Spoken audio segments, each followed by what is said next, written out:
धर्म का प्रारंभ मनुष्य के विसर्जन में है। जब तक मनुष्य है तब तक परमात्मा नहीं। किसी मनुष्य ने कभी परमात्मा का दर्शन नहीं किया और न कभी कोई मनुष्य किसी परमात्मा का दर्शन कभी करेगा। वह असंभव है।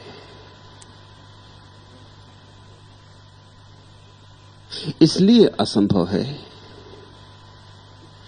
कि दर्शन की प्राथमिक शर्त यही है कि मनुष्य मिटे, शून्य हो जाए, नकार हो जाए। मनुष्य हटे, द्वार दे तो परमात्मा का आगमन हो। जैसे अंधेरे का और प्रकाश का कभी मिलन नहीं होता, वैसे ही मनुष्य का और परमात्मा का भी कभी मिलन नहीं होता। अंधेरा है तो प्रकाश नहीं, और प्रकाश आया कि अंधेरा नहीं। मनुष्य एक अंधकार है, क्योंकि मनुष्य एक अहंकार है। अहंकार और अंधकार आध्यात्मिक अर्थों में पर्यायवाची है। अहंकार आध्यात्मिक अंधकार का नाम है, और जहां अंधकार है वहां अंधापन है, क्योंकि अंधकार में दिखाई नहीं पड़ता, सूझता नहीं। आदमी जीता है टटोलता टटोलता, किसी तरह जीता है जैसे अंधा आदमी जीता है, चलता है। दिखाई कुछ भी नहीं पड़ता। कहां से आते हैं दिखाई नहीं पड़ता, कहां जा रहे हैं दिखाई नहीं पड़ता, क्यों आए हैं दिखाई नहीं पड़ता, क्यों हैं दिखाई नहीं पड़ता। यही तो विडंबना है कि कुछ भी नहीं दिखाई पड़ता, फिर भी जीना पड़ता है। यही तो मनुष्य की व्यथा है, पीड़ा है, संताप है। और दिखाई तब तक नहीं पड़ सकता जब तक प्रकाश ना हो, लेकिन प्रकाश होते ही अंधकार नहीं बचेगा। या तो परमात्मा होगा या मनुष्य होगा। तो जो उसे खोजने चले हैं, एक बात ठीक से समझ लें कि खोज में अगर अपने को गंवाने की तैयारी हो तो ही खोज पूरी होगी। अगर अपने को बचाया तो तुम व्यर्थ ही खोज रहे हो। जैसे जैसे बचाओगे, जितना बचाओगे, उतनी ही खोज व्यर्थ है, असंभव है। एक शर्त पूरी करनी पड़ेगी, मिटने की शर्त। इसलिए तुमसे कहता हूं, धन्य भागी हैं वे जो मिटने को तैयार है। अध्यात्म आत्मघात है, अपने को पहुंच के मिटा डालना है। कोई बचे ही ना भीतर, जरा सी भी आहट न रह जाए तुम्हारी, किसी कोने कांतर में भी तुम दबे न रह जाओ। बस उसी क्षण, तत्क्षण भीतर शून्य पूरा हुआ कि पूर्ण का आगमन हुआ। एक तरफ शून्य का पूरा होना, दूसरी तरफ से पूर्ण का आना। युगपत घटते, एक ही साथ घटते। लेकिन मनुष्य की चाह कुछ और है। मनुष्य चाहता है परमात्मा को पालूं और मैं भी रहूं। मनुष्य की चाह असंभव है। मनुष्य चाहता है अंधेरा भी रहे और रोशनी भी हो जाए, अहंकार भी बचे और ब्रह्म बोध भी हो जाए। यह नहीं हो सकता। यह वस्तुओं का स्वभाव नहीं। अस्वाभाविक को मत मांगना, अन्यथा धर्म के नाम से तुम कुछ और करते रहोगे। धर्म तो बस अपने को मिटाने की प्रक्रिया है, अपने को गलाने की प्रक्रिया है। धर्म अपने को बनाने की प्रक्रिया नहीं है, अपने को सजाने की प्रक्रिया नहीं है। नहीं तो तुम्हारे पुण्य, तुम्हारे दान, तुम्हारे त्याग, व्रत, उपवास, नियम तुम्हें सजाएंगे, तुम्हें और भारी कर जाएंगे। तुम परमात्मा से और दूर हो जाओगे। और अक्सर ऐसा मैंने देखा है कि पापी उसके करीब और पुण्यात्मा उससे दूर, और अज्ञानी उसके करीब और ज्ञानी उससे दूर, और भोगी उसके करीब और त्यागी उससे दूर। ऐसा मेरा हजारों व्यक्तियों के जीवन में देखने का परिणाम, निष्कर्ष है। क्योंकि अज्ञानी को तो अकड़ नहीं होती। अज्ञानी तो कहता है मैं अज्ञानी, मैं कहां जान सकूंगा, मैं कैसे जान सकूंगा। बड़े बड़े ज्ञानी पड़े हैं, वे नहीं जान पाते।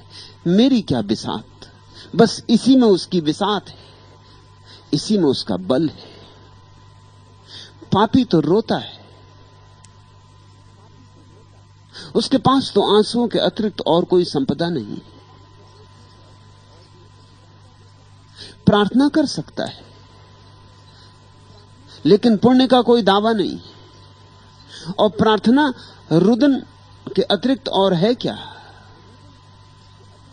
प्रार्थना व्यवस्थित ढंग से रोना ही तो है, अज्ञात के चरणों में अपने आंसू गिराना ही तो है। लेकिन दावा नहीं हो सकता। इसलिए अक्सर पापी उसके करीब होता है पुण्यात्मा से, पुण्यात्मा दावेदार होता है, इतना मैंने किया है। उसके खाते बही में हिसाब किताब है, उसके पास गणित है। झुकने की उसकी तैयारी नहीं है, हकदार की तरह मांग करने आया है। इसलिए जीसस ने ठीक ही कहा है, जो अंतिम है वो प्रथम हो जाएंगे, और जो प्रथम है वो अंतिम रह जाएंगे। बेबूस सा लगने वाला वचन बड़ा अर्थपूर्ण है। पापी उसके करीब हो जाते, पुण्यात्मा उससे दूर हो जाते। और ध्यान रखना, मैं तुमसे ये नहीं कह रहा हूं कि तुम पाप करो, मैं तुमसे कह रहा हूं पुण्य करो, लेकिन पुण्य का दावा ना हो। मैं तुमसे ये नहीं कह रहा हूं कि अज्ञानी रहो, मैं तुमसे कह रहा हूं जानो, लेकिन जानने को दावा मत बनने दो। जानना तुम्हारे निर्दोषपन को विकृत ना कर पाए, ज्ञान तुम्हारी छाती पर बोझ की तरह होकर ना बैठ जाए, ज्ञान तुम्हें अकड़ाए ना। जीना अलग है, जानकारी के पीपे पर पीपे पीना अलग है। चतुर और पढ़े और लिखे, हमने जिस तरफ देखा उसी तरफ हमें दिखे, मगर अपने जाने हुए के मुताबिक रहते हुए, यानी शरीर के हुक्म पर न बहते हुए कम ही दिखे। इसलिए भाई, पढ़े भाई लिखे, इसलिए भाई पढ़े भाई लिखे भाई, अकड़ो मत, कोरे शब्दों की फांसी में अपने को जकड़ो मत। शास्त्र सुंदर है, छाती पर नहीं बैठ जाना चाहिए। गीता को पढ़ो एक काव्य की तरह,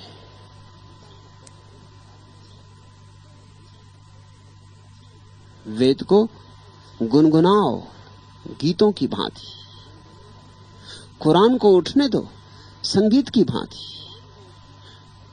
लेकिन ध्यान रखना, ज्ञान का दावा ना आए। ज्ञान का दावा अटकाता है। तुम बंजर हो जाओगे यदि इतने व्यवस्थित ढंग से रहोगे, यदि इतना सोच समझकर बोलोगे चलोगे, कभी मन की नहीं कहोगे, सच को दबाकर झूठे प्रेम के गाने गाओगे, तो मैं तुमसे कहता हूं तुम बंजर हो जाओगे। ज्ञानी बंजर हो जाते, फिर उनके जीवन में न कोई फूल लगते न फल। और पुण्यात्मा भी बंजर हो जाते, और तुम्हारे महात्माओं में सिवाय दावे के और कुछ भी नहीं बचता, एक थोथी अकड़ बचती। धर्म की राह पर चलने वाला सच्चा आदमी पापी जैसा विनम्र होगा, अज्ञानी जैसा निर्दोष होगा। और जहां पापी जैसी विनम्रता, अज्ञानी जैसा निर्दोषपन है, वहां मिटने की यात्रा शुरू हो गई।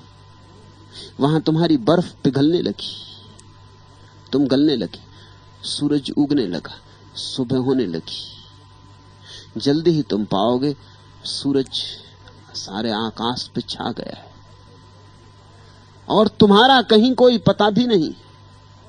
ऐसे ही एक दिन पाया जाता है कि परमात्मा ने तुम्हें सब ओर से घेर लिया, इतना घेर लिया कि तुम बचे ही नहीं हो। बाहर भी वही है, भीतर भी वही है, रग रग रोए रोए में वही है, श्वास प्रश्वास में वही है।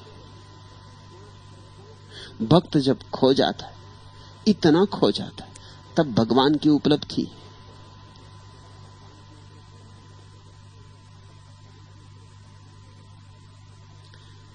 आज के सूत्र, करे हरे पाले सदा सुंदर समर्थ राम। ये सूत्र तुम्हें मिटाने के लिए हैं। ये सूत्र इशारे हैं कैसे मिटो। करे हरे पाले सदा सुंदर समर्थ राम। सुंदरदास कहते हैं, न तो तुम कुछ कर रहे हो, न तुमने कभी कुछ किया है, सब किया उसका है। तुम मुफ्त नाहक ही कर्ता बन बैठे हो। कर्ता अहंकार का भोजन है। मैंने यह किया, मैंने वह किया। तो जो आदमी जितना करने का फैलाव कर लेता है, उतना ही अकड़ जाता है। जिसने कुछ भी नहीं किया, जिसके पास कहने को कुछ भी नहीं कि मैंने यह किया, उसका अहंकार भी उतना ही छोटा होता है। कर्ता का विस्तार ही अहंकार का भाव है। तुमने एक किताब लिखी, कि तुमने एक मंदिर बनाया, कि तुमने उपवास किया, कि तुमने घर त्याग दिया, कि तुमने एक बहुत बड़ा महल खड़ा कर लिया, कि इतना धन कमाया। तुमने कुछ किया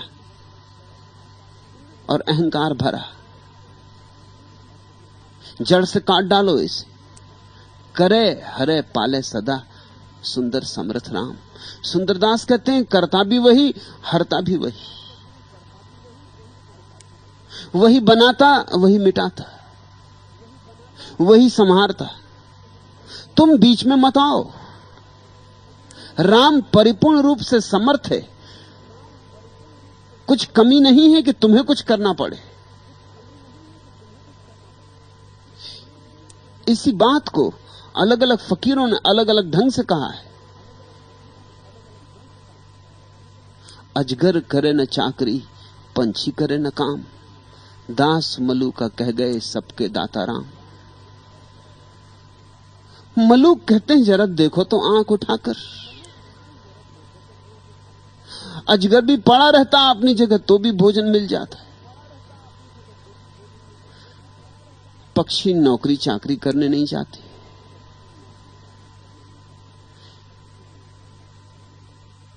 एम्प्लॉयमेंट दफ्तर के सामने क्यू लगा के खड़े नहीं होते, फिर भी भोजन मिल जाता है, फिर भी जीते।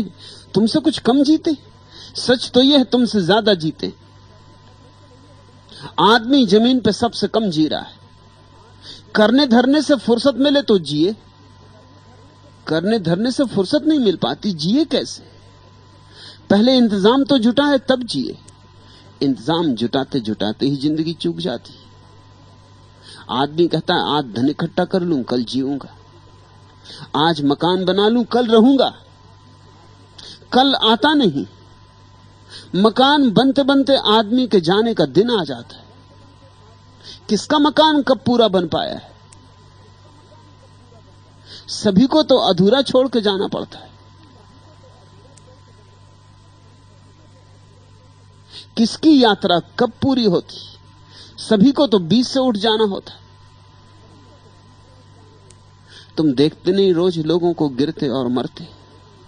तुम सोचते उनका काम पूरा हो गया था। तुम सोचते उनके मकान पूरे बन गए थे। तुम सोचते उनकी दुकान पूरी जम गई थी। तुम सोचते हो वह घड़ी आ गई थी जब वे जीना शुरू कर सकते थे, अभी नहीं आई थी। इसलिए तो मृत्यु में इतना दुख होता है। मृत्यु का दुख मृत्यु के कारण नहीं होता। मृत्यु का दुख इसलिए होता है कि जीवन तो जुटाने में बीत गया, जिए तो कभी थे ही नहीं और अब मौत आ गई। जीवन हाथ में था, जिए नहीं क्योंकि जुटाने में लगे रहे साधन। अब मौत आ गई, अब जीने का कोई समय ना बचा।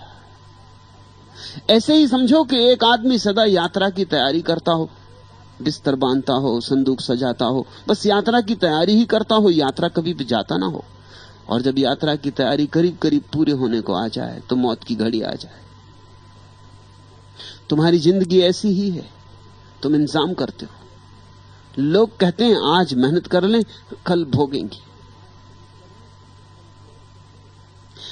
आज कैसे भोग सकते हैं? आज तो मेहनत कर लेंगे तो कल कुछ बचेगा तो भोगेंगे।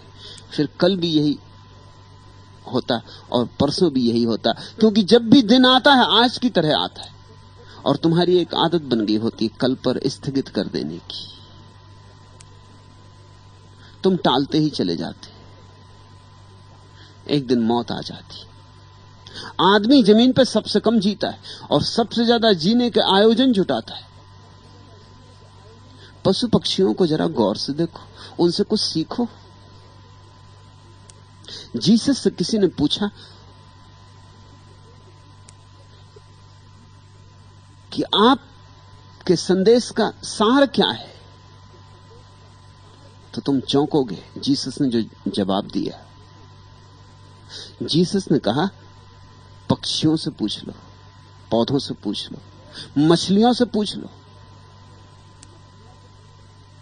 जरा जिंदगी को गौर से देख लो, मेरा संदेश तुम्हारी समझ में आ जाएगा। देखते हो खेत में खिले हुए लिली के फूलों को, न श्रम करते न मेहनत। और सम्राट सोलोमन भी अपनी पूरी सजावट में इतना सुंदर नहीं था। सोलोमन भी अपने समग्र वैभव में इतना गरिमापूर्ण नहीं था जितना ये लिली के फूल। गरीब लिली के फूल खेत में खड़े,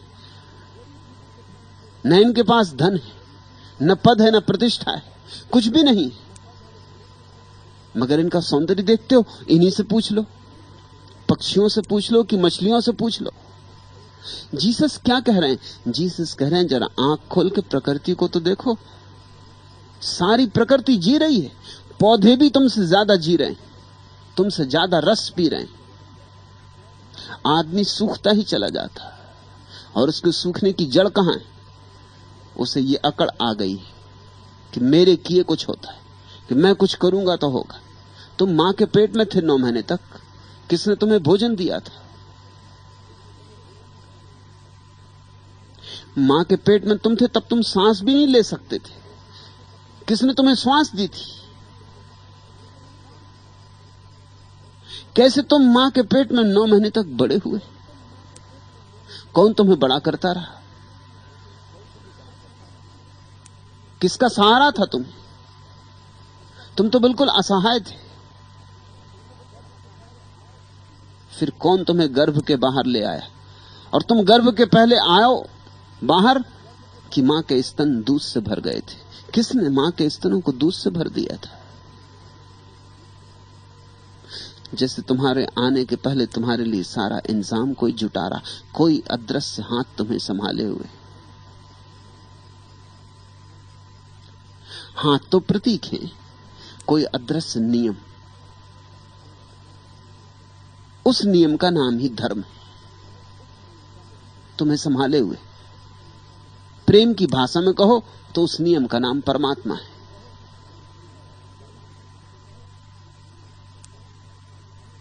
उसके हमने 4 हाथ बनाए ताकि चारों दिशाओं से तुम्हें संभाल ले।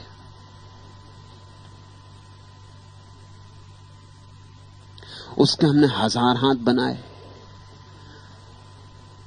ताकि ऐसा ना हो हजारों लोग हैं, उसके हाथ कहीं एक जगह उलझे हों और कोई दूसरे को जरूरत पड़ जाए और हाथ खाली ना हो। कल मैं एक कविता पढ़ रहा था, लोगों के देखने के ढंग। जिनने कविता लिखी है उन्होंने लिखा है कि बेईमानी शुरू से ही हो गई। खुद के तो 4 हाथ बना लिए और आदमी को 2 दिए। एक महत्वपूर्ण प्रतीक को आलोचना का कारण बना लिया। खुद के तो 4 बना लिए और आदमी को 2 दिए। धोखा पहले से शुरू हो गया। स्वार्थ की शुरुआत हो गई। ईश्वर भी स्वार्थी है।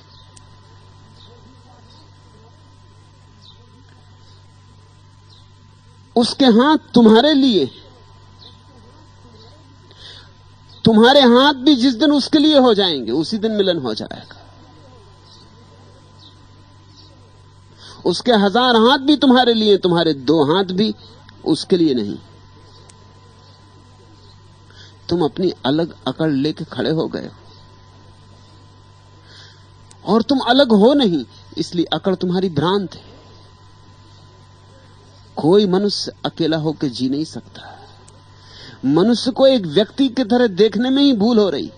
मनुष्य एक संबंध है, व्यक्ति नहीं। एक रिलेशनशिप, एक व्यक्ति नहीं। और जब मैं कहता हूं मनुष्य एक संबंध है तो मेरा मतलब क्या है?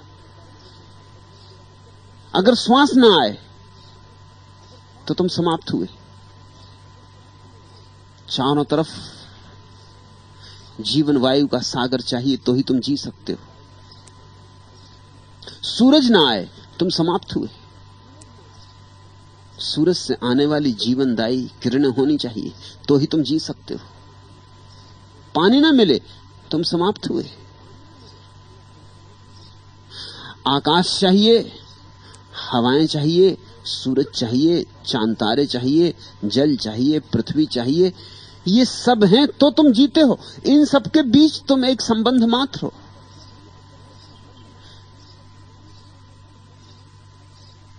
इन 5 तत्वों के तुम एक जोड़ हो, एक संबंध, एक संयोग।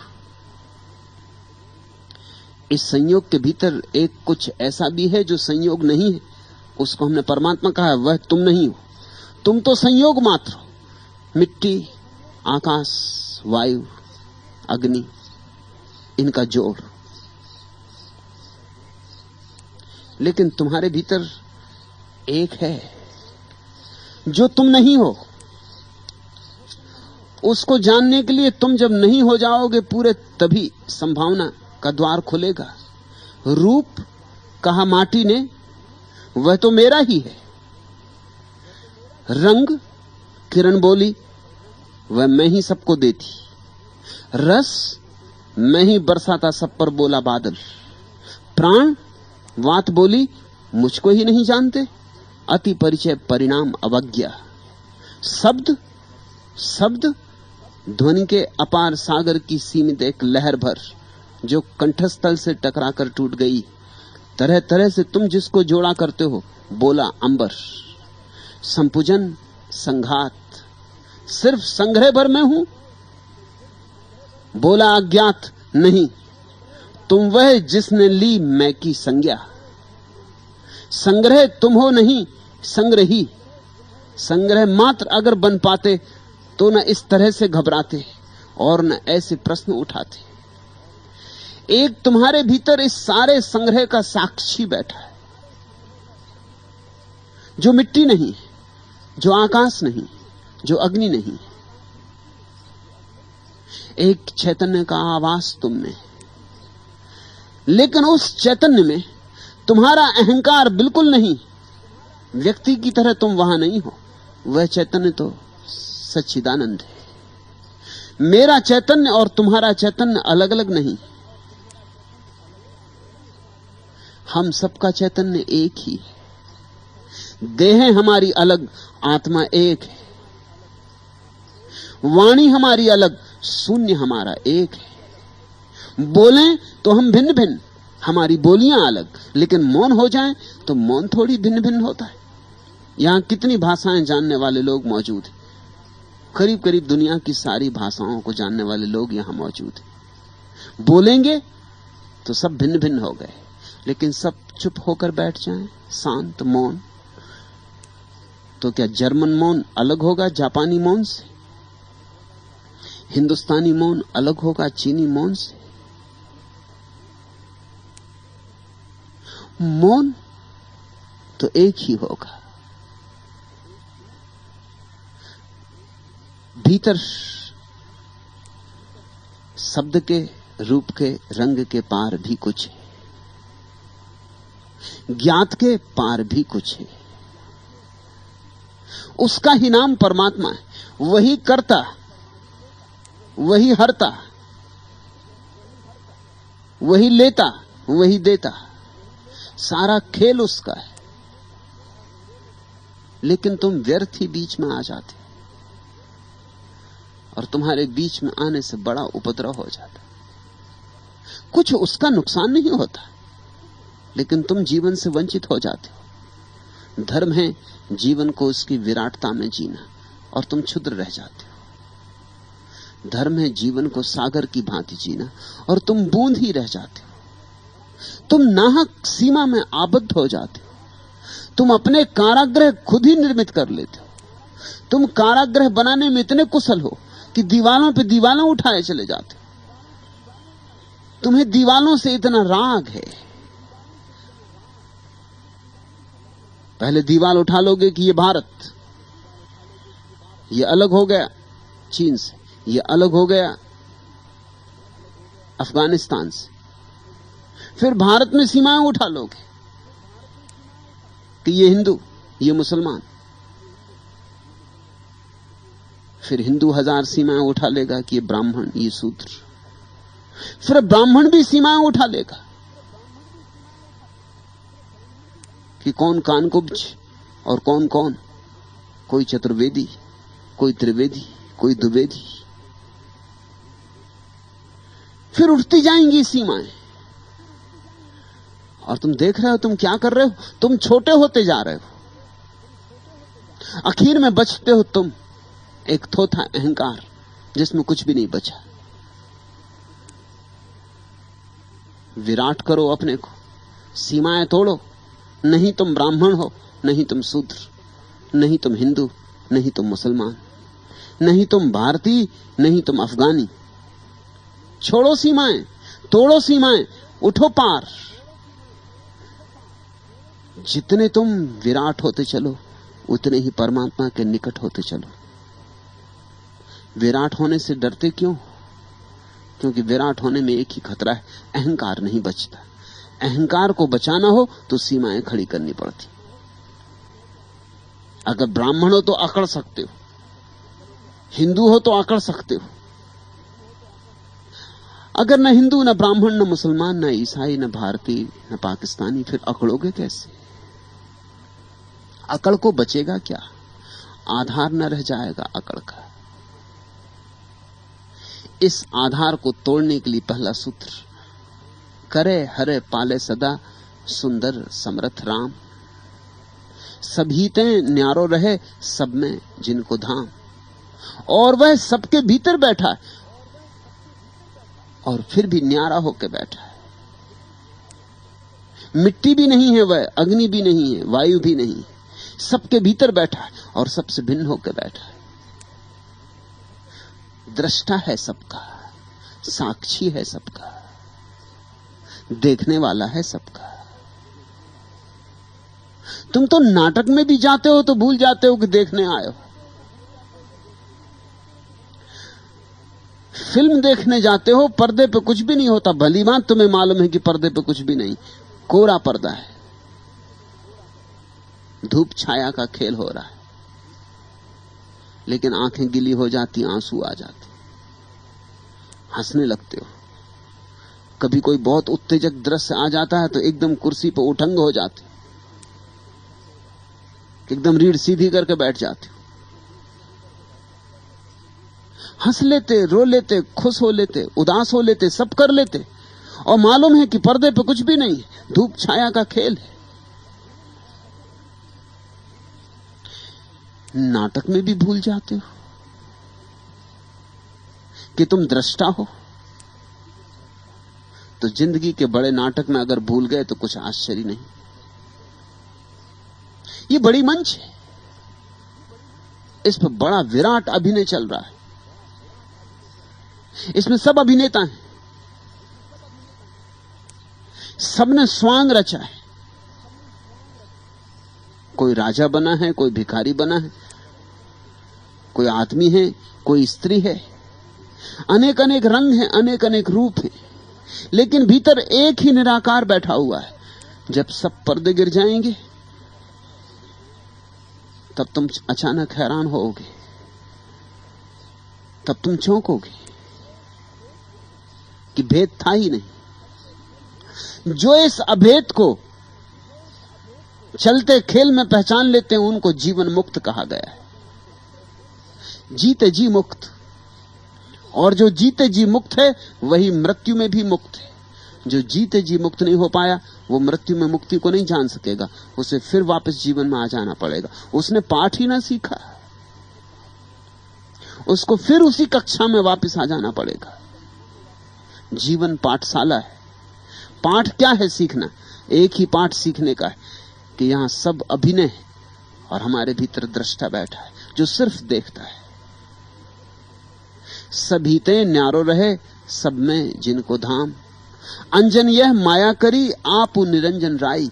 इतने रंग रूप भरी ये माया बना दी, इतना बड़ा नाटक रचा, और आप दूर खड़ा देख रहा है निरंजन, जरा भी लिप्त नहीं, रंग उस पर लगा नहीं, रंग सब ऊपर ऊपर है। खूब होली खेली जा रही, खूब रंग गुलाल उड़ाई जा रही।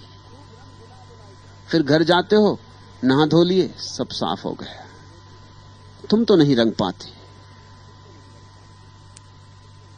तुम तो निरंजन हो। जब तुम पति बने तब भी तुम पति बने नहीं हो। जब तुम बूढ़े हुए तब भी तुम्हारे भीतर जो है वो बूढ़ा नहीं हुआ है। जब तुम हारे तब भी तुम्हारे भीतर जो है वो नहीं हारा है। ये सब घटनाएं हैं जो बाहर घट रही। ये रंग होली के हैं, उड़ाओ गुलाल, लगाओ रंग, मगर भीतर बैठा है निरंजन। अंजन यह माया करी आप निरंजन राई, सुंदर उपजत देखिए बहरियो जाए बिलाई।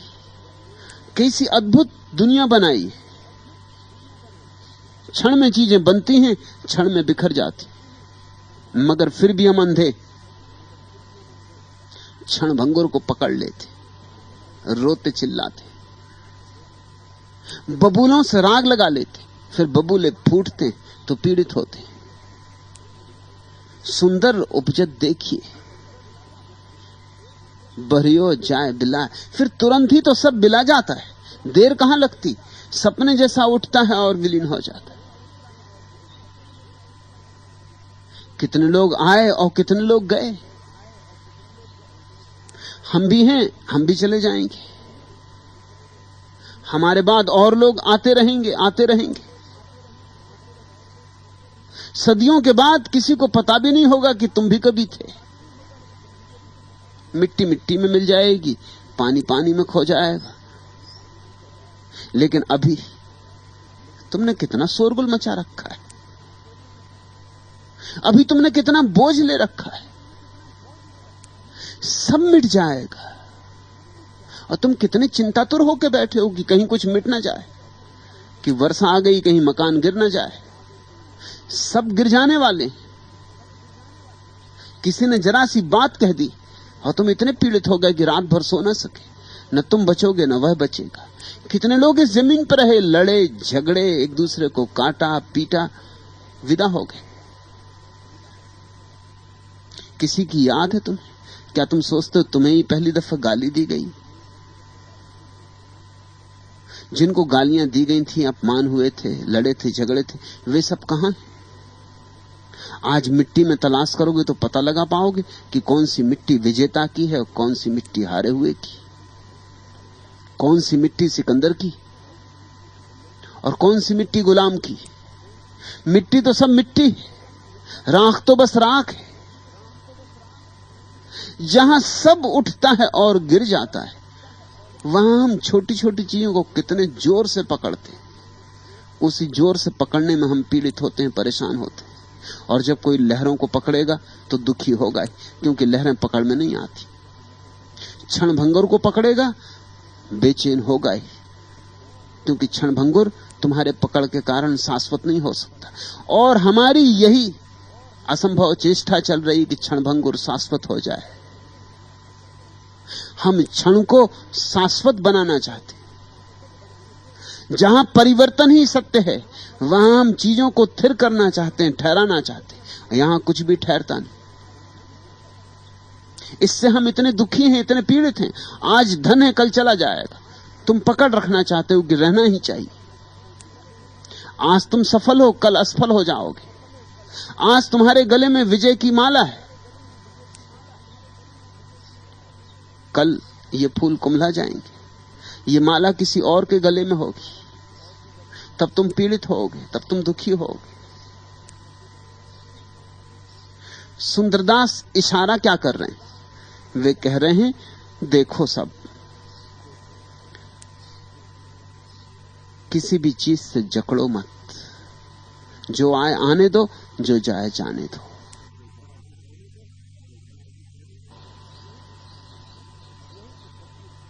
यहूदी फकीर झुस्या का बेटा मर गया तो वो नाचता हुआ उसे मरकट विदा करने गया। लोगों ने समझा पागल हो गया। लोगों को शक था ही पहले से कि झुस्या पागल है, क्योंकि जब वो प्रार्थना भी मंदिर में करता था तो बाकी लोगों को मंदिर से हट जाना पड़ता था, क्योंकि इतनी उछल कूद मचा देता था। टेबल कुर्सियां गिरा देता, सामान तोड़ फोड़ देता। उसकी प्रार्थना क्या थी? पागलपन था। मगर सच्चाई यह थी कि जब वो प्रार्थना में डूबता था तो वो अपने में रह ही नहीं जाता था। फिर परमात्मा जो करवाता वही होता। लोग भाग के बाहर हो जाते थे मंदिर के, कि जो उसके बीच में आ जाए वही झंझट में पड़ जाए। और उसमें ऐसी शक्ति आ जाती थी जब वो प्रार्थना करता था कि 10 आदमियों को अकेला हराते। कई बार पकड़ने की कोशिश की थी लोगों ने, तो भीड़ की भीड़ को अकेला हराते। लोग सोचते ही थे कि ये पागल है। अक्सर ज्ञानी दीवाने मालूम पड़े।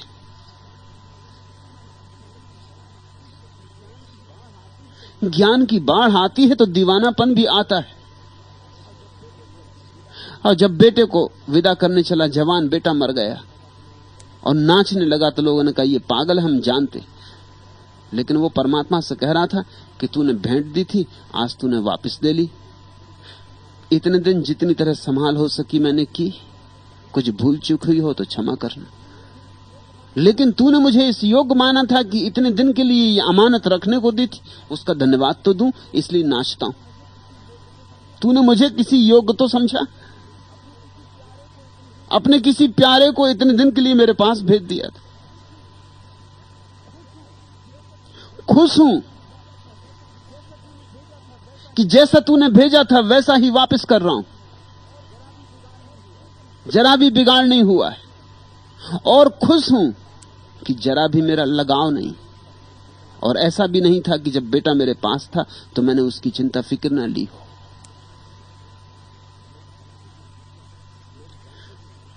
लोग जानते थे झुस्या का बेटे से बड़ा प्रेम था। शायद कम पिताओं का अपने बेटों से ऐसा प्रेम होता। उसने इसे बहुत चाहा था। लेकिन चाहत के भीतर एक निरंजन भाव था, एक साक्षी भाव था। परमात्मा की भेंट है तो चाहा था, लेकिन पकड़ रखने का कोई आग्रह न था। मेरा क्या है, अपना क्या है। सुंदर उपजत देखिए, बहरियो जाए बिलाए। यहां तो चीजें बनती और गिरती रहती। उठा पानी में बबूला और मीठा। उठते देखो, गिरते देखो, मजे से देखो, मगर देखने वाले हो इतना स्मरण रखो। सूरत तेरी खूब है, को करी सके बखान। बानी सुनी सुन मोहिया, सुंदर सकल जहान। सुंदरदास कहते हैं, जब साक्षी भाव को जाना तब तेरी सूरत पहचानी। वही उसकी सूरत। मूर्तियों में मत खोजो। मूर्तियों में तुम उसे ना पाओगे। उसकी मूर्ति तुम्हारे भीतर छिपी। उसकी सूरत तुम्हारे भीतर छिपी, उसकी सूरत साक्षी भाव है। अगर उसका चेहरा देखना है तो साक्षी हो जाओ। अच्छा हो तो, बुरा हो तो, सुदिनाएं तो, दुर्दिनाएं तो, सफलता तो, असफलता तो, सुख दुख, जीवन मरण, जो भी आए उसे तुम निसंग भाव से देखते रहो। तुम्हें उसकी सूरत पहचान में आ जाएगी, क्योंकि वह साक्षी रूप है। सूरत तेरी खूब है। और सुंदरदास कहते हैं, जब देखा, कर्तापन से अपना भाव हटाया और साक्षीपन में डूबा, तब तेरी सूरत पहचानी। और तेरी सूरत खूब है। खूब चमत्कार किया है कि इतने पास बैठा है और ऐसा लगता है करोड़ों मील दूर है। और तेरी सूरत खूब है कि न रंग है न रूप है, फिर भी है। तेरा चेहरा खूब है, किसी दर्पण में इसकी छाया नहीं बनती, कोई इसका चित्र नहीं बना सका। सूरत तेरी खूब है, को करी सके बखान, आज तक कोई भी उसका वर्णन नहीं कर पाया। तुम मुझे शब्दार्थ बनाना चाहते हो? नहीं, यह संभव नहीं, कभी नहीं। विवश मत करो। लहरों के सीपों में बंद होने के लिए मंत्र तो स्वयं दृष्टा है, फिर प्रश्न चिन्ह उसकी पूर्णता पर लगाना, क्या पराभव नहीं उसकी पवित्रता का? मुक्त मना सरल विहक से उसका आकाश मत छीनो। युगों की अनुभूति को पल भर में मत बीनो। क्या मैं एक संपूर्ण बोध में क्षण नहीं? जो तुम निर्मम हो त्रिकाल में बार बार विभक्त करते हो और अव्यक्त की गरिमा को खंडित और व्यक्त करते हो, वह अव्यक्त है, उसकी गरिमा को व्यक्त करके खंडित मत करो। और वह आकाश की तरह, तुम उसे मुट्ठियों में बंद न कर सकोगे। विवश मत करो लहरों के सीपों में बंद होने के लिए। तुम सागर की लहरों को सीपों में बंद नहीं कर सकते हो। कर भी लोगे तो वे सागर की लहरें न रह जाएंगी। तुम इस विराट आकाश को मुट्ठी में बंद नहीं कर सकते हो। जैसे जैसे मुट्ठी बंधेगी, आकाश बाहर हो जाए। परमात्मा पारे जैसा तरल है, बांधोगे नहीं पकड़ पाओगे।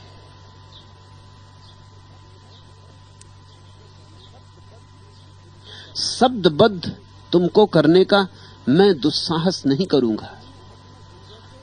तुमने अपने अंगों से जो गीत लिखा है, विगलित लय में, नीरव स्वर में, सरस रंग में, छंद गंध में, उसके आगे मेरे शब्दों का संयोजन अर्थ समर्थ बहुत होकर भी मेरी क्षमता की सीमा में एक नई कविता सा केवल जान पड़ेगा। लय विहीन, रसरिक्त, निचोड़ा, सूखा भोंडा।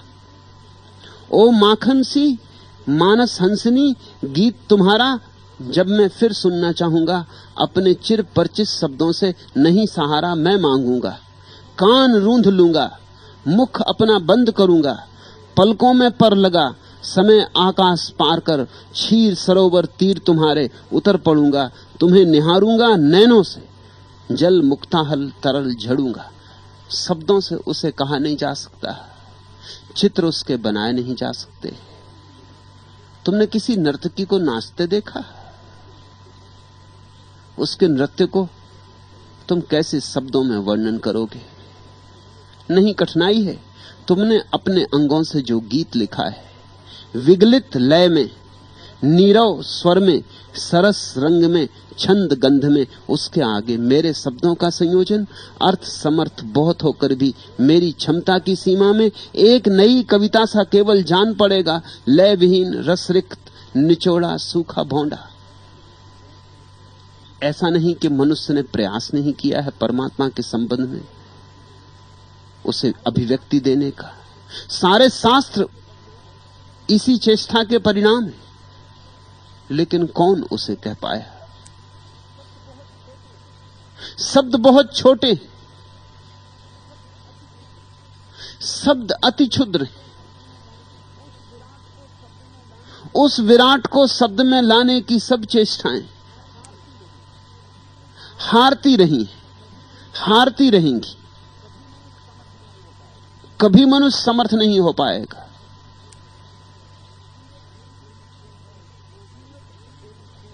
सूरत तेरी खूब है, को करी सके बखान, बानी सुन सुन मोहिया सुंदर सकल ध्यान। लेकिन अगर कोई भीतर डुबकी मारे तो देख सकता है।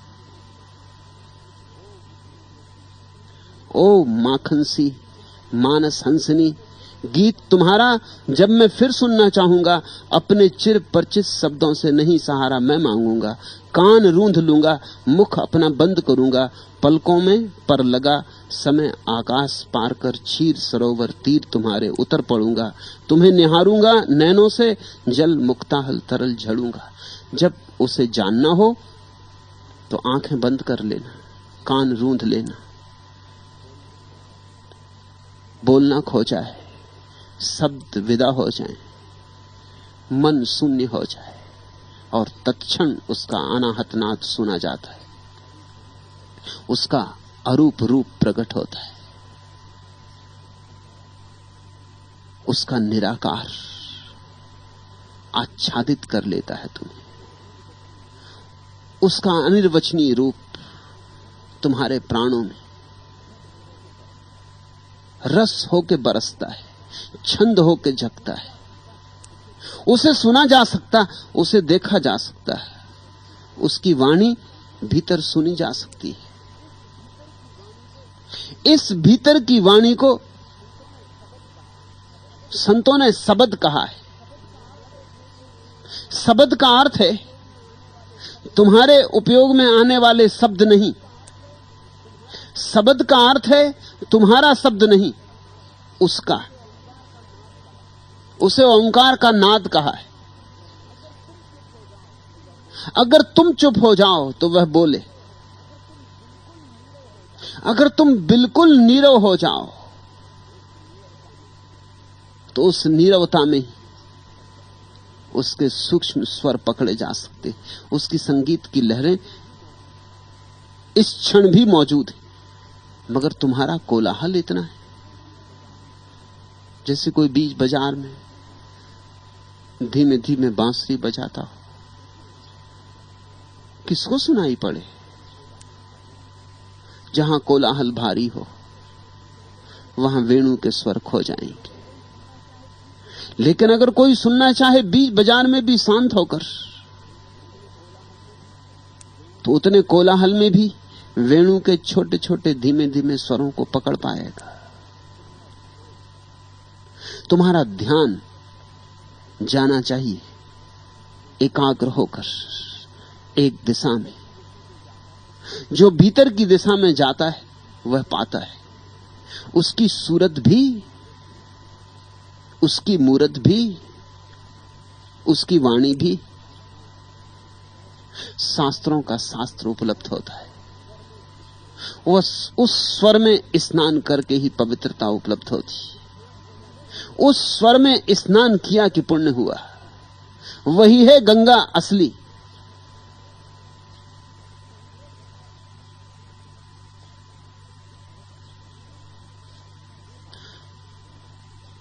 क्या करें? जब जिस क्षण में हारा हारा हारा मैंने तुम्हें पुकारा, तुम आए मुस्काए, मुझको रहे देखते, मुझको मिला सहारा। जब जिस क्षण में हारा हारा हारा मैंने तुम्हें पुकारा। हारो और पुकारो। जब जिस क्षण में हारा हारा हारा मैंने तुम्हें पुकारा, तुम आए मुस्काए, मुझको रहे देखते, मुझको मिला सहारा। जब जिस क्षण में हारा हारा हारा मैंने तुम्हें पुकारा। पुकारो उसे हार कर, पुण्य की अकड़ से नहीं, ज्ञान की अकड़ से नहीं, अज्ञान के बोध से, पाप की प्रतीति से असहाय होकर पुकारो उसे। उसी पुकार में सारा कोलाहल खो जाएगा। उस पुकार का ही नाम प्रार्थना है।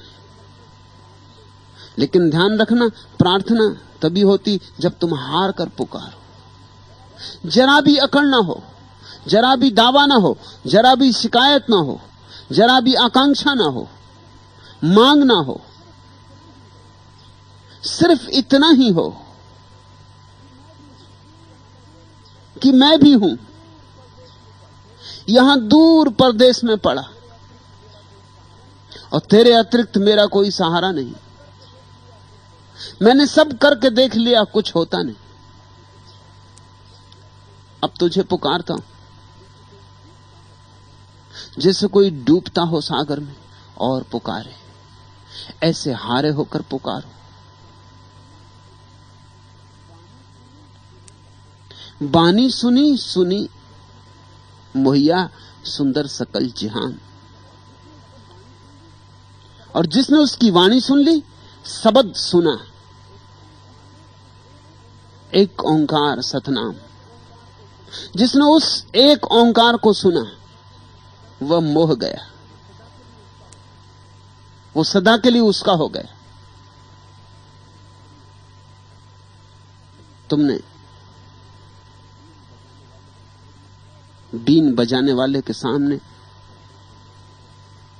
सर्पों को नृत्य करते देखा, वह कुछ भी नहीं।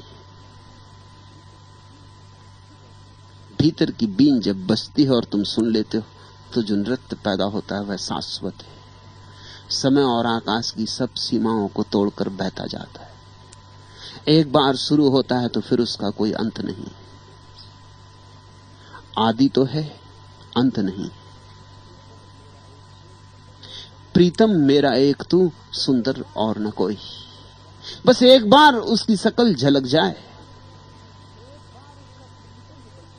एक बार उसका प्रतिबिंब बन जाए भीतर, प्रीतम मेरा एक तू, सुंदर और न कोई, फिर बस वही एक प्यारा है और फिर कोई भी नहीं। फिर सब दृश्य खो जाते, सब दृश्य विदा हो जाते, फिर एक ही भाव सतत पकड़े रहता है। गुप्त भया किस कारणे, कहीं न प्रगट होई। सुंदरदास कहते, मैं तुझसे पूछता हूं कि जैसा तू मेरे सामने प्रकट हो गया है, ऐसा तू सभी के सामने प्रकट क्यों नहीं हो जाता? तू गुप्त क्यों होकर बैठा है? परमात्मा गुप्त होकर नहीं बैठा है, हम आंख बंद किए बैठे उसकी तरफ ही व्यंग कर रहे हैं। परमात्मा तो मौजूद है, प्रकट है, मगर हम अंधे, उस पे कोई पर्दा नहीं। हमने अपनी आंखों पर पर्दा डाल रखा है। उससे मेल हो तो कैसे हो? तुमने कभी ख्याल किया, अगर कोई व्यक्ति अपनी आंखों पर काला चश्मा लगा के बात करता हो तो उससे बात करने में कठिनाई होती। तुमने ख्याल किया इस बात का? राजनीतिक अक्सर लगा लेते, राजगोपालाचारी लगाए रखते थे काला चश्मा, दिन में भी रात भी। वो इस देश के आधुनिक चाणक्य थे।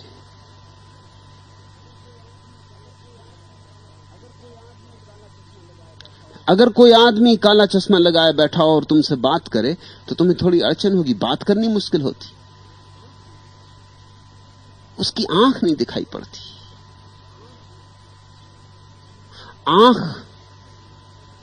बिना देखे पता ही नहीं चलता वो जो कह रहा है सच में कह रहा है कि नहीं। उसकी आंख के भावों का पता नहीं चलता। वो कह कुछ रहा हो, सोच कुछ रहा हो। आंख झूठ नहीं बोलती, ओंठ तो झूठ बोल देते। ओंठों पे आदमी का कब्जा है, आंख पे आदमी का कब्जा नहीं।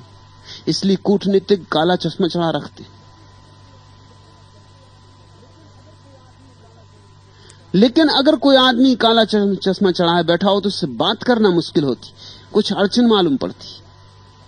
उसका काला चश्मा उतर जाए, बात सुगम हो जाती। परमात्मा तुमसे बोलना चाहता, लेकिन तुम्हारी आंखों पर तो बड़ा काला चश्मा है।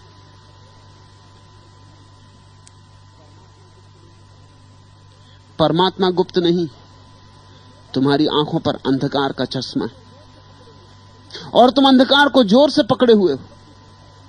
तुमने अंधकार को संपत्ति समझा है, तुमने अहंकार को अपना समझा है, और जब तक तुमने अहंकार को अपना समझा तब तक परमात्मा की वाणी तुम्हें सुनाई नहीं पड़ सकती। सुन भी लोगे तो कुछ का कुछ अर्थ करोगे।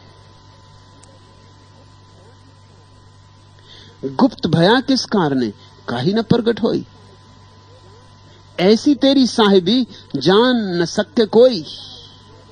जब कोई देख लेता है उस मालिक को तब पहचानता है कि ए मालिक, ऐसी तेरी साहिबी जान सके न कोई। भीतर छुपा है, सारा अस्तित्व तेरा है। तू ही फूलों को खिलाता, तू ही सूरजों को उगाता, तू ही बनाता, तू ही मिटाता। करे हरे पाले सदा सुंदर समर्थ राम।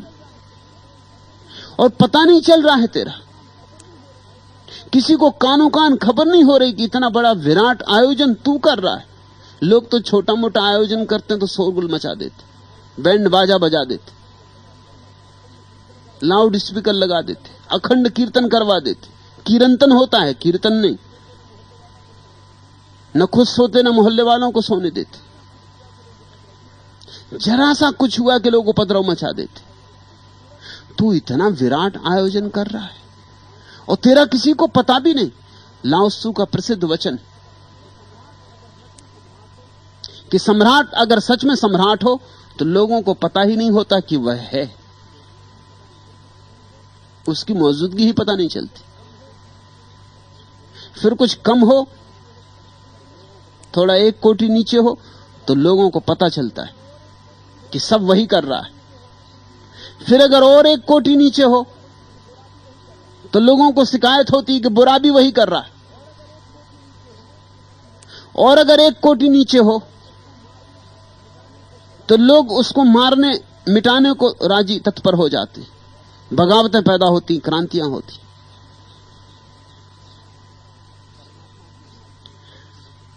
परमात्मा की मालकियत ऐसी है कि उसका पता ही नहीं चलता है। असल में मालकियत दिखानी तभी पड़ती जब तुम्हें खुद ही शक हो, तब तुम्हें उसकी घोषणा करनी पड़ती, नहीं तो कौन मानेगा। जब शक हो ही ना अपनी मालकियत में तो घोषणा नहीं करनी पड़ती।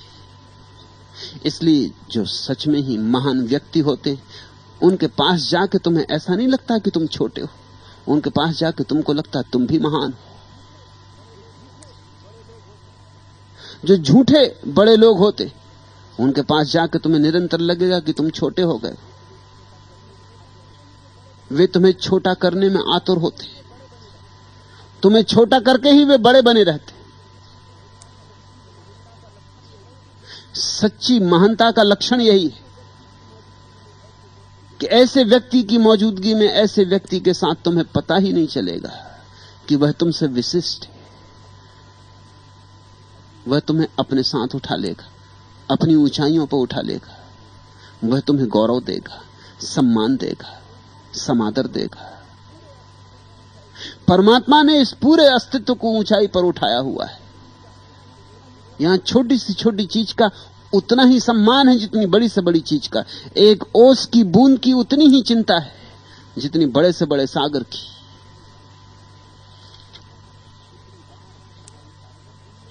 कितनी बार विचार उठा है, पारावार अगर दुनिया है तो मैं नन्ही एक बूंद से ज्यादा क्या हूं, और बड़े जो माने जाते वे भी छोटी एक बूंद से क्या ज्यादा हैं। पर आंखों के आगे दुनिया का यह रूपक बहुत देर तक नहीं ठहरता। सागर गायब हो जाता है, बूंदें बूंदें रह जाती हैं, तुलना करती हुई परस्पर। कोई बनती बड़ी, बड़ी होकर अभिमानी, कोई छोटी अनुभव करके शर्माती। ओ मेरी चिरचपल चेतने, मुझे सर्वदा इस जगती के सिंधु तीर पर सुस्थिर रखो। मैं सागर सापेक्ष दृष्टि से अपने को देखूं प्रत्येक बिंदु को, नहीं किसी से बड़ा न छोटा, हीन किसी से, सजल तरल साधारण, सबके साथ बराबर, सबके प्रति अर्पित संवेदन स्नेह समादर। उसकी आंखों में तो सागर और बूंद में भी कोई फर्क नहीं है। और यहां तो कोई बूंद जरा सी बड़ी हो तो छोटी बूंदों के सामने अकड़ के खड़ी हो जाती। छोटी बूंदों को छोटा दिखलाने लगती। ये क्षुद्रता का लक्षण। परमात्मा की मालकियत ऐसी, उसकी साहिबी ऐसी, ऐसी तेरी साहिबी जान सके न कोई, किसी को पता ही नहीं चलने देता है। लोग अकड़ जाते हैं, करता तू है, लोग समझते हैं वे कर रहे हैं, फिर भी तू नहीं कहता कि ये तुम क्या कह रहे हो, मैंने किया। तू उन्हें अकड़ने देता है। ऐसी तेरी साहिबी, ये तेरी साहिबी का असली रूप, यही महानता का, यही विराटता का असली अर्थ है। लाओत्सु के वचन में यह भी कहा गया है कि सच्चा सम्राट करता तो खुद है, लेकिन प्रजा समझती हम कर रहे हैं, और वो प्रसन्न होता। सच्चा सद्गुरु करता है बहुत कुछ, लेकिन शिष्यों को एहसास होने देता वे ही कर रहे हैं।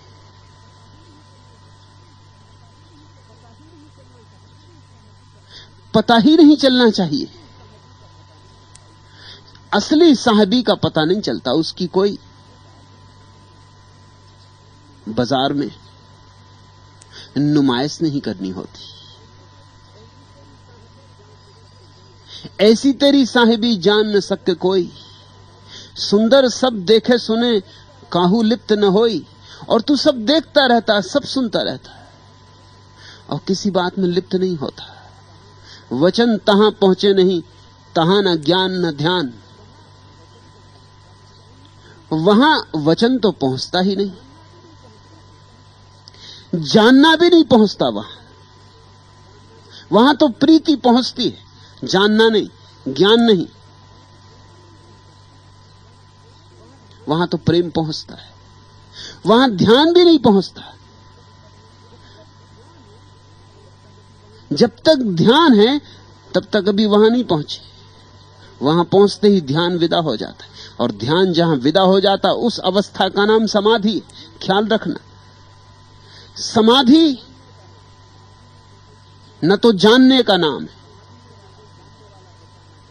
समाधि में न कोई जानने वाला बचा, न जाना जाने वाला, न कोई ज्ञाता, न कोई ज्ञेय, न कोई दृष्टा, न कोई दृश्य। ध्यान में दो होते, ध्यान करने वाला और जिस पर ध्यान कर रहा है। ध्यान में भेद होता है, ज्ञान में भी भेद होता है। कोई जान रहा है, कोई जाना जा रहा है। सुंदरदास कहते हैं वहां न ज्ञान पहुंचता न ध्यान।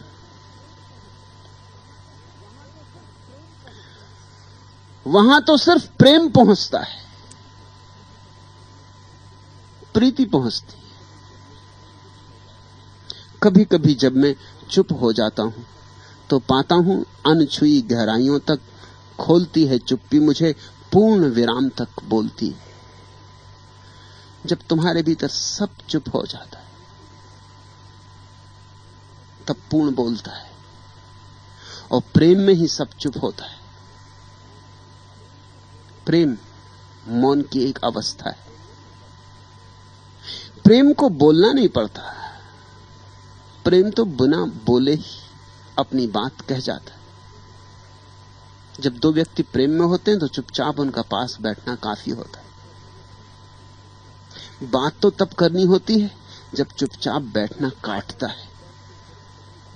प्रेमी चुप बैठते पति पत्नी बात करते। पति पत्नी बात ना करें तो उनको अड़चन होती कि फिर करें क्या, तो कुछ ना कुछ बात करनी होती, कम से कम बात बीच में बनी रहती। अगर बात बीच में ना हो तो टूट गए। पति वहां दूर, पत्नी वहां दूर, बीच में कोई सेतु ना रहा। प्रेमी चुप बैठते, हाथ में हाथ लिए बैठे होंगे, चुप बैठे रहेंगे घंटों। चुप्पी काफी है। प्रेम चुप्पी में भी बहता है, चुप्पी में ही बहता है। ऐसे ही भक्त परमात्मा के पास चुप बैठ जाता है। कभी गाता है मगर उसका गाना भी कुछ कहना तो नहीं। कभी रोता है मगर उसका रोना भी कुछ कहना तो नहीं। क्योंकि वचन तो वहां पहुंचते नहीं, वचन तहां पहुंचे नहीं, तहां न ज्ञान न ध्यान, कहत कहत यूं ही कहो सुंदर है हैरान। बड़ी प्यारी बात कही। सुंदर कहते हैं मैं ये इतनी बातें कहते कहते कह गया, अब मैं हैरान हूं कि काहे को कहीं, किस लिए कहीं। वचन तो वहां पहुंचते नहीं, कहत कहत यूं ही कहो सुंदर है हैरान। अब मैं बड़ा चकित हो रहा हूं कि मैं क्यों ये बातें कहे जा रहा हूं। समस्त बुद्धों को यह अनुभव हुआ है, जानते हैं कि कहा नहीं जा सकता और कह रहे हैं, रोज कह रहे हैं, सुबह कह रहे, सांझ कह रहे, उठते बैठते कह रहे हैं, और जानते हैं कहा नहीं जा सकता। क्यों कह रहे हैं? इतना तो पक्का है कि उसे नहीं कहा जा सकता, लेकिन फिर इस कहने का क्या प्रयोजन होगा? इसका प्रयोजन कुछ और है। जिन्हें उसकी कोई भी खबर नहीं, उनके कान में भनक ही पड़ जाए, इतना इशारा भी पड़ जाए कि ऐसा भी कुछ होता है, ऐसी तेरी साहिबी, शब्द भी कान में पड़ जाए, समझ में भी ना आए, करे हरे पाले सदा सुंदर समर्थ राम, बीज की तरह शब्द पड़ा रह जाएगा, कब काम में आ जाएगा कुछ कहा नहीं जा सकता है। और फिर कहत कहत यूं ही कहो। सुंदरदास कहते हैं कि अब तो मेरा कहने वाला भी मेरे भीतर नहीं रहा, अब तो तू ही है, तूने ही कहलवा दिया होगा, इसलिए मैं हैरान हो रहा हूं कि मामला क्या है, ये कौन मेरे भीतर बोल गया, मुझे बुला गया, जैसी तेरी मर्जी। कहत कहत यूं ही कहो सुंदर है हैरान। न 27 की तमन्ना, न सिले की परवाह, गर नहीं है मेरे असआर में मानी न सही। गालिब के इन प्रसिद्ध शब्दों को समझो। न 27 की तमन्ना, न तो प्रशंसा की कोई इच्छा है, न सिले की परवाह, न पुरस्कार की कोई आकांक्षा है। गर नहीं है मेरे असआर में मानी ना सही, और अगर मेरे गीतों में कुछ अर्थ भी ना हो तो भी चलेगा, न होने दो अर्थ, मगर अब कोई गा रहा है, कोई भीतर उठा रहा है, मेरे बस के बाहर है, किसी ने तार छेड़े, गीत उठेगी। न मिले प्रशंसा, न हो पुरस्कार, इतना ही नहीं, मेरे शब्दों में अर्थ भी किसी को मालूम न पड़े तो भी मजबूरी है। कहत कहत यूं ही कहो सुंदर है हैरान। लोन पुत्री उदधि में था लेन को जाई, सुंदर थाई न पाइए बिछी गई बिलाई। सुंदर कहते हैं मेरी हालत तो उस लोन की पुत्री की तरह, नमक की पुतली की तरह जो सागर की थाह लेने गई थी। मैं भी तेरी थाह लेने चला था, ए मेरे मालिक, ऐसी तेरी साहिबी कि मैं भी तेरी थाह लेने चला था, मैं भी खोजने चला था कि तू कौन है, क्या है, कहां है। मेरी वही दशा हुई जो नमक के पुतले की हुई थी, मैं तो खो ही गया। अब तू मिला है जब मैं नहीं हूं, आ गए तुम आज, इतने दिन बिताकर आज आओ। बहुत दिन मैंने तुम्हारी राह देखी, बहुत दिन मैंने तुम्हारा दिन गिना है, बहुत मुख से प्रेम से चुपचाप मैंने बहुत दिन तन में तुम्हारा गुण सुना है। राह वह बदली कहां से कहां पहुंची, जहां प्राह मैं प्रतीक्षा किया करता था। दिन गए आए अनेक, क्या कहूं पावस शरद ऋतुराज कितने खो गए। गुण तुम्हारा इस तरह मैंने गुना कि मैं केवल तुम्हारा गुण रह गया। आज जब मैं नहीं हूं, आ गए तुम आज, इतने दिन बिताकर आज आओ। आता ही परमात्मा तब है जब भक्त उसके गुण गाते गाते गाते गाते विलीन हो जाता है। लोन पुत्री उदधि में थाई लेन को जाई, सुंदर थाई न पाइए बिछी गई बिलाई। तेरी थाय तो न मिली, खुद खो गए, ये भी खूब सौदा हुआ। पाने चले थे। तू तो जैसा अथाह था वैसा ही अथाह अब भी है, जैसा रहस्यपूर्ण पहले था वैसा ही रहस्यपूर्ण अब भी है। जितना अज्ञात और अज्ञेय पहला था उतना ही अज्ञात और अज्ञेय अब भी है। और ये सौदा खूब हुआ, बीच में हम खो गए। तू तो पकड़ में आया नहीं, हम भी हाथ से गए। मगर यह घड़ी आनंद की घड़ी है, क्योंकि यही उसका तुम्हारे भीतर आने का ढंग है।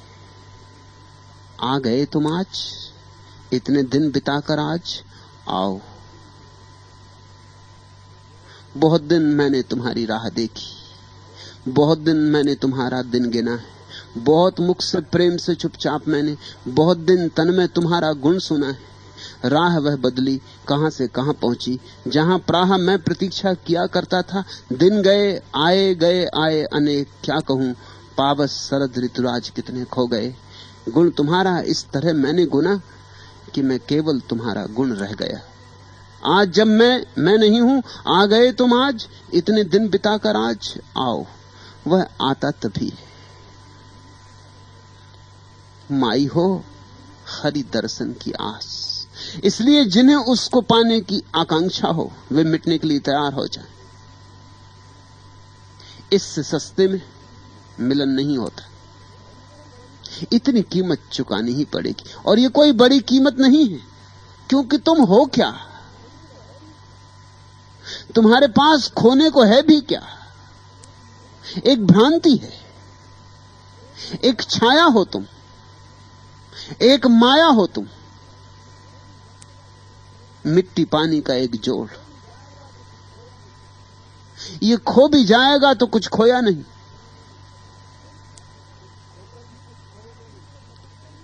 तुम खोकर भी कुछ खोओगे नहीं, तुमने अपने को बचाकर ही सब खो दिया है। तुम अपने को खो दोगे तो सब पालोगे। माई हो हरि दर्शन की आस। कब देखो मेरा प्राण सनेही, नैन मरत दो प्यास। प्रार्थना ऐसी हो जानी चाहिए कि आंखें जलते हुए अंगारे हो जाएं, प्यास की लपटें हो जाएं। कब देखो मेरा प्राण सनेही, वो प्राण प्यारा कब मिले। नैन मरत दो प्यास, आंखें धुंधली होने लगी, आंखें मरने लगी, आंखों की ज्योति खोने लगे, उसकी राह देखते देखते आंखें पथरा जाएं। ए दीदिए गिरियां, क्या कहिए इस प्यार भरे अफसाने को। एक समा जली बुझने के लिए, एक फूल खिला मुरझाने को। मैं अपने प्यार का दीप लिए आफाक में हरसू घूम गया। तुम दूर कहीं जा पहुंचे थे आकाश पे जी बहलाने को। वो फूल से लम्हे भारी हैं अब याद के नाजुक सानों पर, जो प्यार से तुमने सौंपे थे आगाज में एक दीवाने को। एक साथ फला हो जाने से एक जश्न तो बरपा होता है। यूं तन्हा जलना ठीक नहीं, समझाए कोई परवाने को। ऐसे भी हम जल रहे हैं, ऐसे भी हम चिता पर रखे, ऐसा भी हमारा जीवन लपटों के अतिरिक्त और क्या है। जलने की कला सीखो। जलना है तो उसके साथ जलो, उसके लिए जलो। एक साथ फना हो जाने से एक जश्न तो बरपा होता है, उसके साथ जलने से, उसके लिए जल जाने से एक उत्सव तो घटता है।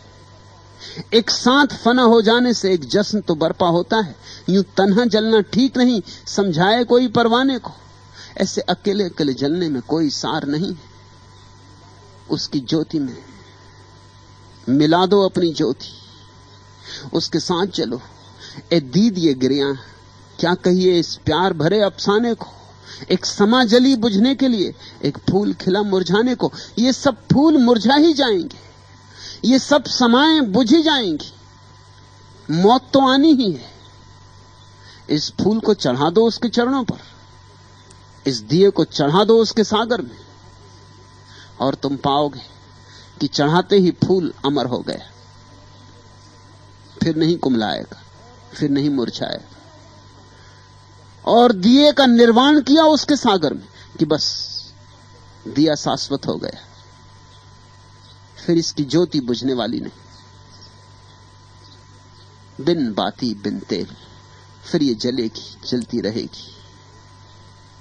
माई हो हरि दर्शन की आस, कब देखो मेरो प्राण स्नेही, नैन मरद दो प्यास, पलछिन आध घड़ी नहीं बिसरो, सुमिरत सांस उसास। जब श्वास में प्रश्वास में, आती श्वास में जाती श्वास में उसका ही स्मरण समा जाता है। जब पलछिन आध घड़ी नहीं बिसरो, और जब एक क्षण को भी भूलना नहीं होता, जब भूलना होता ही नहीं, भूलना भी चाहो तो भूलना जब नहीं होता,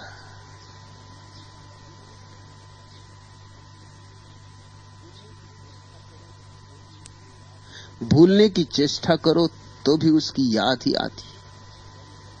दास्ताने सबे गम किस्साए तुलानी है, मुख्तसर यह है कि तूने मुझे बर्बाद किया।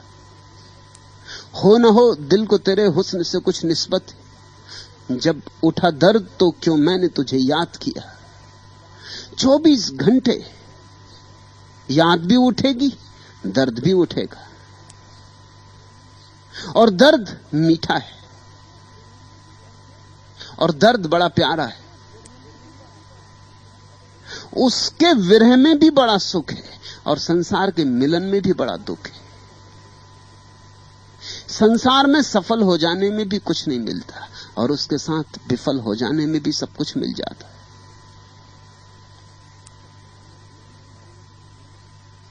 सखी कितने दिन और नाचेंगे यूं ही बिना मेघ मोर, सखी कितने दिन और। धरती है गूंगी बहरा आकाश, संशय के द्वारे बैठा विश्वास। रातों के घर में सोएंगे भोर, सखी कितने दिन और। अजगर से पथ के चंगुल में गांव, सहमे से मृग के छोने से पांव। अधरों को चुपने गीत लिए चोर, सखी कितने दिन और। बैठ गई सर के गहरे में प्यास, कहती है तट से लहरें उदास। हम तुमको बांधे किस्मत की डोर, सखी कितने दिन और। नाचेंगे यूं ही बिना मेघ मोर, सखी कितने दिन और। प्रतिपल याद सघन होती चले, श्वास श्वास में समाविष्ट होने लगे। शेख फरीद के जीवन की प्रसिद्ध घटना, स्नान करने नदी जाते, एक जिज्ञासु ने राह में पूछ लिया परमात्मा कैसे मिले। फरीद ने कहा आ मेरे साथ, नदी पर स्नान करेंगे, जहां तक तो बनेगा स्नान करने में ही बता देंगे, नहीं तो फिर पीछे स्नान के बाद घाट पे बैठ के समझा देंगे। आदमी थोड़ा डरा, स्नान करने में बता देंगे, ये आदमी पागल तो नहीं है। फिर सोचा फकीरों की बातें तो ऐसी होती हैं, रहस्यपूर्ण, होगा कुछ मतलब। चला गया, दोनों स्नान करने उतरे। जैसे ही उसने डुबकी मारी जिज्ञासु ने कि फरीद उसके सिर पे सवार हो गया, उसे दबाए पानी में, उसे निकलने ना दे। फरीद तो मस्त फकीर था, मजबूत आदमी था।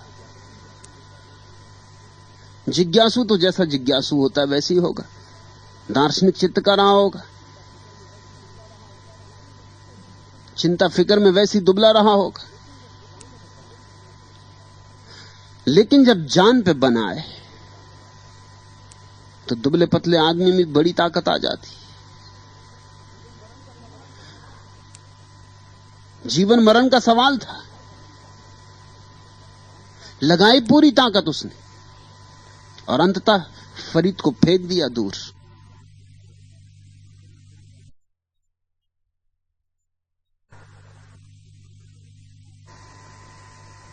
जैसे ही बाहर निकला, थमथमाया चेहरा, आंखों में खून क्रोध का। फरीद ने कहा कुछ समझे? उत्तर समझ में आया? उसने कहा कहां का उत्तर? ये उत्तर? शक मुझे पहले ही हुआ था।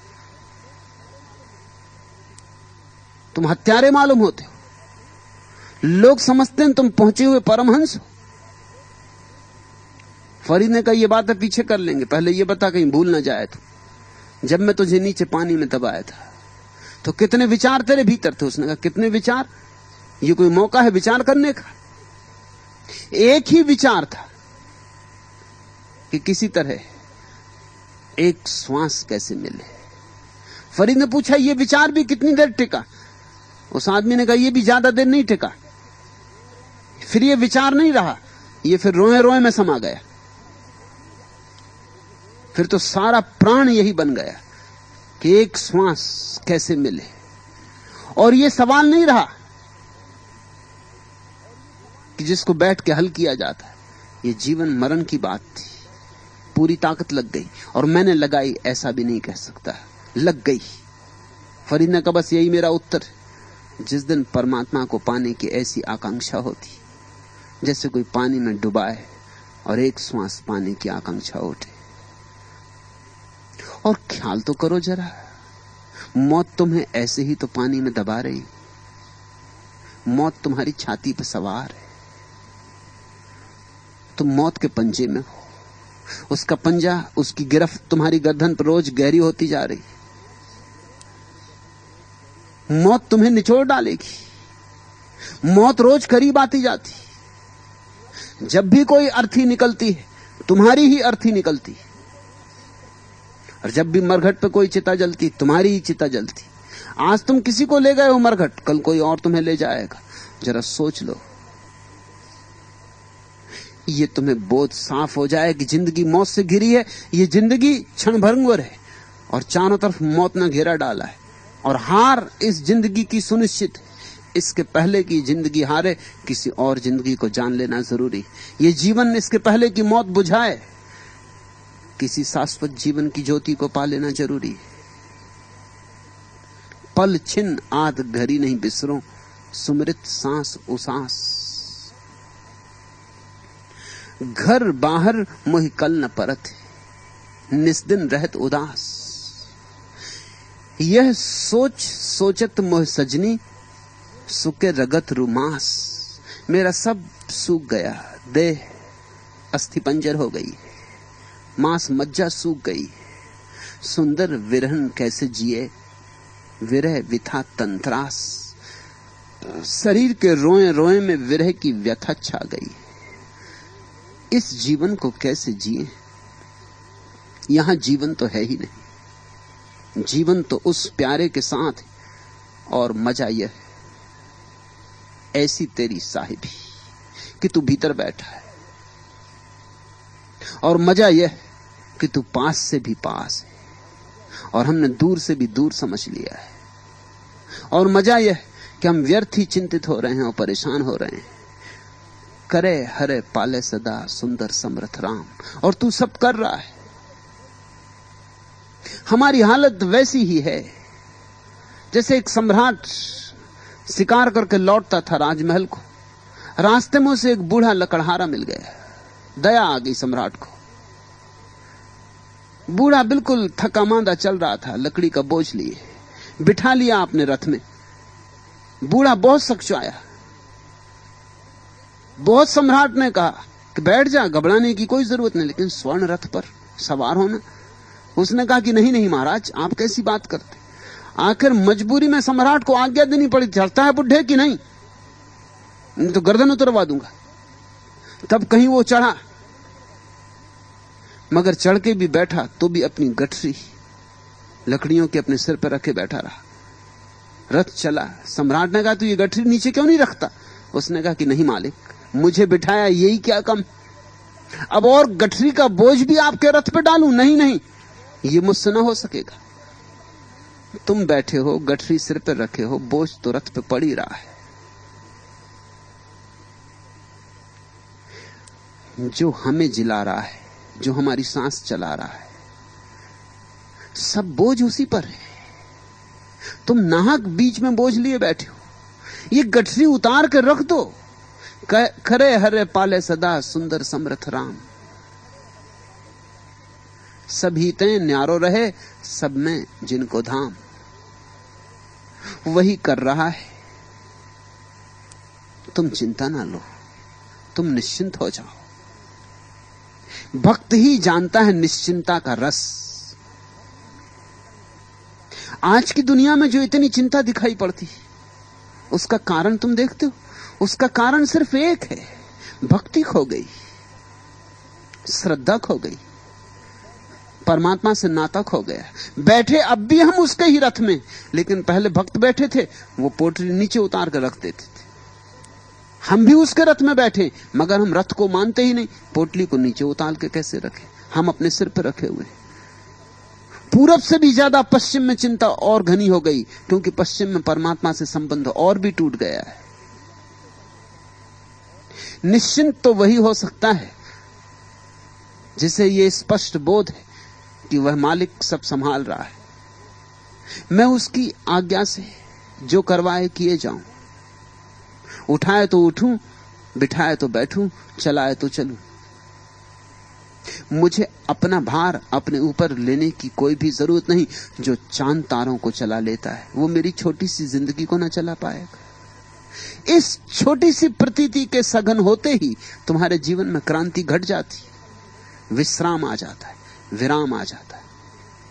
चिंता गई, चिंता की बदलियां छट गई, निश्चिंता का सूरज निकल आया। और जो निश्चिंत है वही भोग सकता है जीवन के रस को। चिंता तो खाए जाती है, चिंता तो चिता बन जाती है।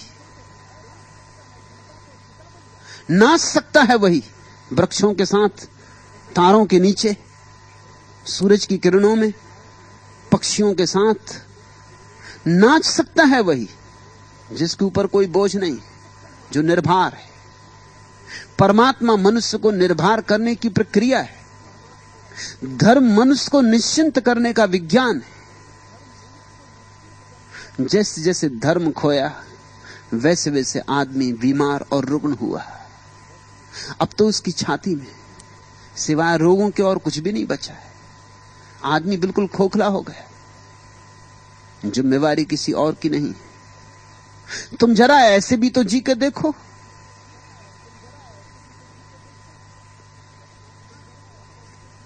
जब आकाश घिरा हो और भयंकर लगता हो, जब रह रहकर कंप तुम्हारे मन में जगता हो, पांवों के नीचे की धरती खिसक रही सी हो, आसपास की सारी दुनिया सिसक रही सी हो, ऐसे समय अकेले ही तुम गाकर तो देखो, तूफानों पर अपने स्वर को छाकर तो देखो।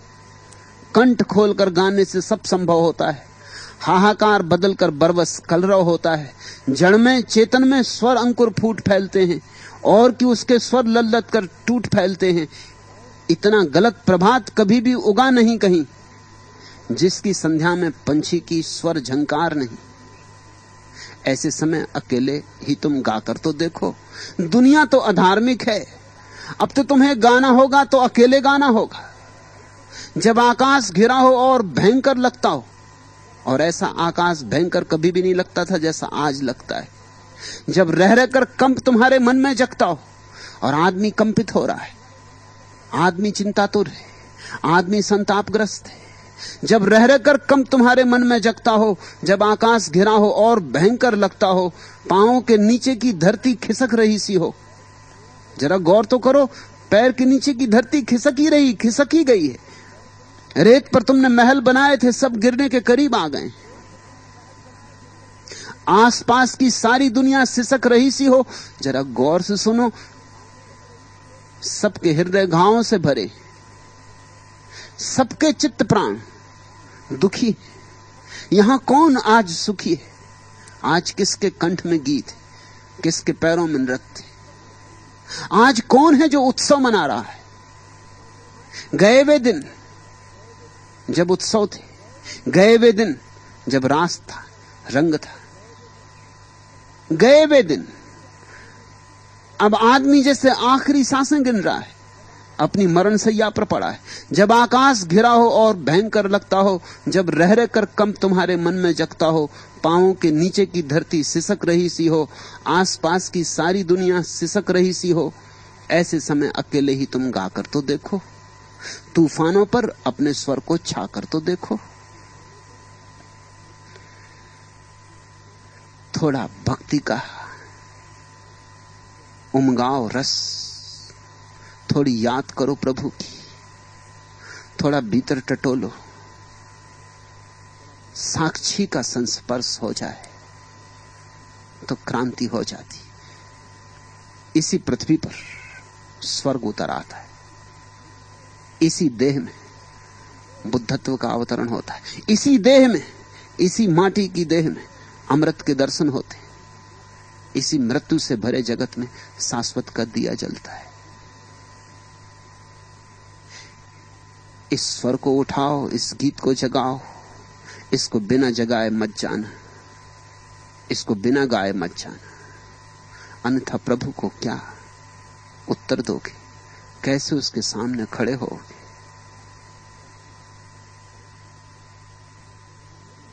इसके पहले कि मौत आए, जीवन में श्रद्धा आ जानी चाहिए। इसके पहले कि मौत तुम्हारे द्वार पर दस्तक दे, तुम्हारे प्राणों में परमात्मा की दस्तक सुनाई पड़ जानी चाहिए, किसी भी कीमत पर हो। परमात्मा की तलाश जरूरी है, क्योंकि और सब तलाशें व्यर्थ हैं। जीसस ने ठीक ही कहा है, तुम सारी दुनिया के साम्राज्य के मालिक हो जाओ, लेकिन अगर अपनी आत्मा खो दी तो तुमने पाया क्या? और तुमने अगर अपनी आत्मा पाली और सब भी खो दिया तो कुछ भी नहीं खोया है। आज इतना है।